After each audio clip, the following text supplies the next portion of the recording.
Hi, Wrangler families. I'm Mrs. Hoyle, kindergarten teacher here at Woodland Elementary. I'm going to read Chapter 8 from our story, The World According to Humphrey. Chapter 8, Tricks and Treats.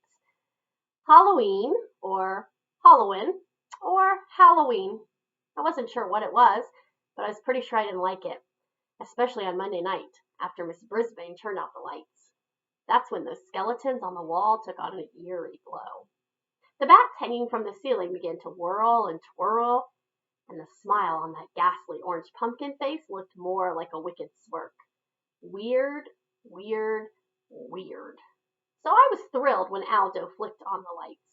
"Whoa, looks like Halloween in here," he exclaimed as he wheeled in his cleaning cart. He strolled over to my cage as usual and bent down so we were face to face. "So, are you going to wear a costume for Halloween? It's Wednesday, you know. Halloween is when the ghosts and goblins come out to play," he explained. "Eek!" I squeaked. No, it's not scary. It's just fun. All the kids will wear costumes. Richie's going to be a werewolf. So what are you going to wear? Fur coat?" He laughed at his own joke, then began his cleaning routine, talking to me as he swept and dusted. I started thinking about this costume thing. Miss Mac had a costume party once while I was staying with her. People dressed up like kings and pirates and ghosts, and Miss Mac dressed up like a clown with a sparkly pink wig and a funny face. Nobody wore a fur coat. I thought about this costume thing all night and the next day. When Garth threw a piece of wadded up paper in my cage, I wondered about the costumes. When AJ tripped on his way up to the chalkboard and Gail didn't giggle, I wondered about the costumes. Even when Miss Brisbane called on Saya and she answered her, I wondered about the costumes, and I came up with a plan of my own. On Wednesday, Halloween arrived, but there were no costumes. I was extremely disappointed until Heidi blurted out, "Miss Brisbane, when are we going to have the party?" "Raise your hand, Heidi," the teacher told her. Heidi obediently raised her hand and Miss Brisbane called on her. This time, when Heidi asked her question, Miss Brisbane said, "We will have our lessons this morning. After lunch, you may put on your costume and we'll start the party." I felt happy, and got in a nice nap for the rest of the morning. But I was wide awake after lunch. My classmates returned from the cafeteria and scurried off to the cloakroom and the bathrooms and returned. But I hardly recognized them in their costumes. Oh, they were wonderful. A dragon, 2 pirates, a princess, a ninja, 2 clowns, a ballerina, a bunny, a cat. Thank goodness, not a real one. A baseball player, a mad scientist, a skeleton, the Statue of Liberty, an angel, and a devil. The room mothers came to help with the party. They were both dressed as witches. Still, Miss Brisbane was the scariest of them all. She didn't wear a costume, just a button that had the words, "This is my costume," printed on it. She gathered everyone in a circle, pushing all the tables back. Then she announced that the class would be having some treats. But in order to get them, they each had to do a trick. Tell a joke, sing a song, or perform a trick for the rest of the class. Oh, I wish someone had told me. I had figured out the costume part, but what about this tricking for treats?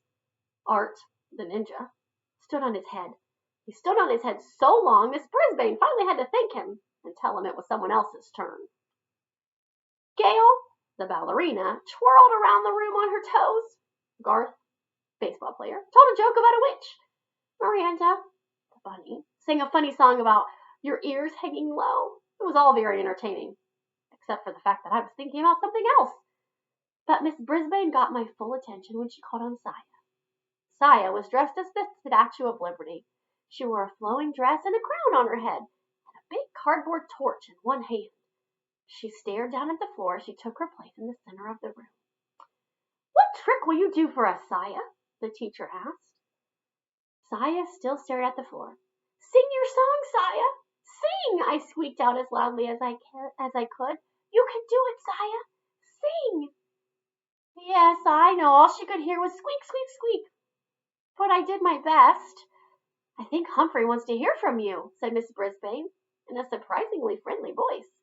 Suddenly, without warning, Saya began to sing the Star-Spangled Banner in her clear, sweet voice.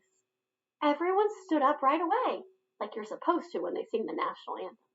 Miss Brisbane put her hand over her heart, and the other kids did too.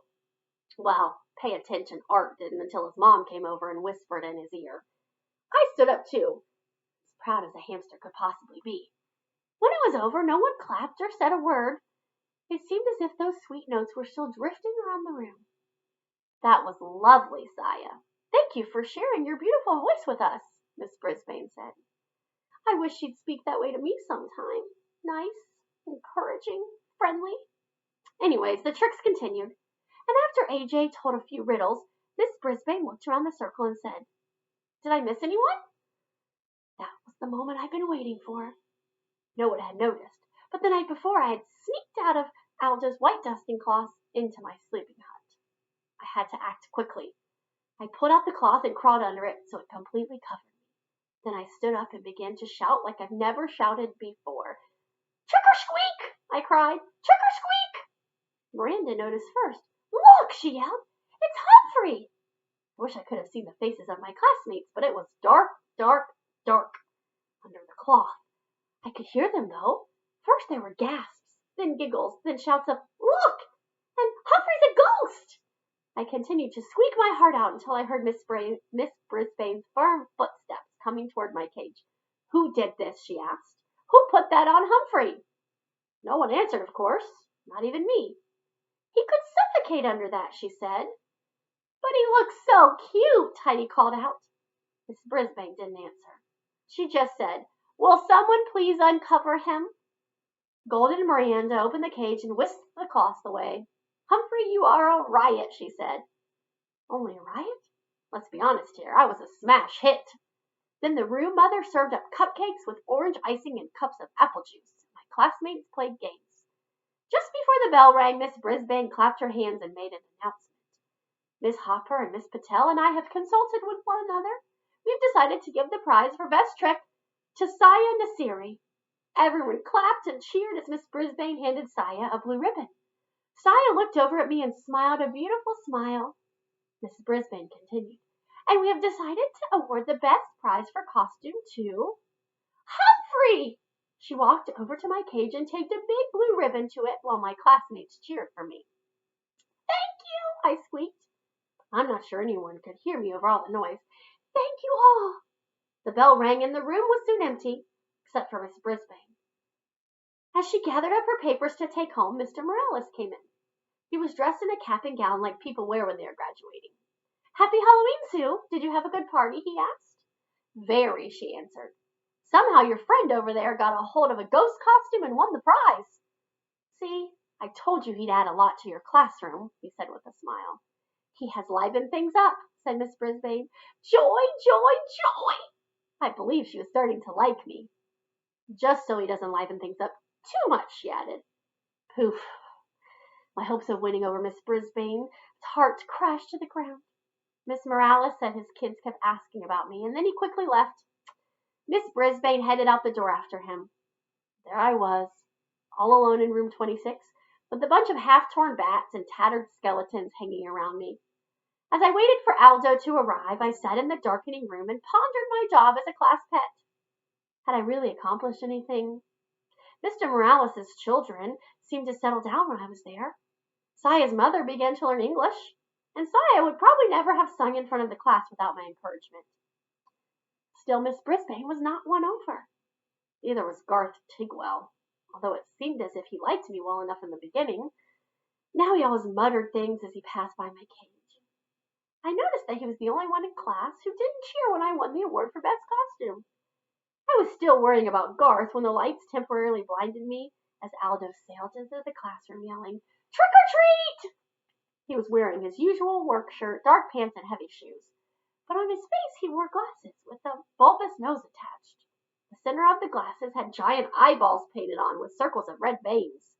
His floppy mustache drooped out from under the nose. Great costume, I squeaked. Hey, what's this? Aldo rushed forward to examine my blue ribbon. Best costume? For a fur coat? I'll have to ask Rucci about that, he said. Aldo reached into his lunchbox and pulled out a juicy slice of apple. I've got a special Halloween treat for you, Humphrey, because I'm very, very happy tonight, he said. I grabbed the apple and began nibbling as Aldo put his chair up close to my cage. You see, I went to the Moonlighters Club. You remember? That club and that hat I found on the projector? I squeaked in excited, yes! I met a real nice girl there named Maria. She works all night at the bakery. So tomorrow we're going out on a date. Lunch and a movie. Aldo leaned back in his chair. She's a real nice girl. Pretty. Nice. Did I tell you she works in a bakery? Aldo rose and paced back and forth in front of my cage. You know what I can't figure? I can't figure out how that ad got onto that projector. Miss Brisbane wouldn't show that to the class, and she wouldn't be interested herself. And it was weird how the projector was left on. Miss Brisbane always leaves her room in ship-shape condition. He paused to rub his chin, then looked at me out of the corner of his eye. You know, if you weren't locked up in a cage, I think you'd have something to do with it, he said. Then he laughed. Well, whatever it was, I owe them a big thank you. You're welcome, I squeaked. Too bad Aldo didn't understand me this time. Tip 8. Hamsters are most active during the evening. Guide to the Care and Feeding of Hamsters. Dr. Harvey H. Hammer.